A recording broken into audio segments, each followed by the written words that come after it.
অবশ্যই আলাদা 3টা অ্যাডে ক্লিক করতে হবে।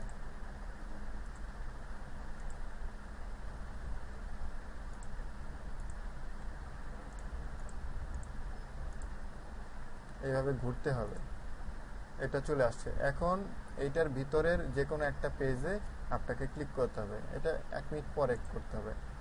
এটা এই পেজটা 1 মিনিটের মতো ওপেন থাকবে, তারপর 1 মিনিট পরে আপনি এইটার অন্য যে কোনো একটা পেজে ক্লিক করবেন, এবং ক্লিক করার পরে মোট এই পেজটা 5 মিনিটের, কম করে হলেও 5 মিনিটের মতো ওপেন থাকতে হবে।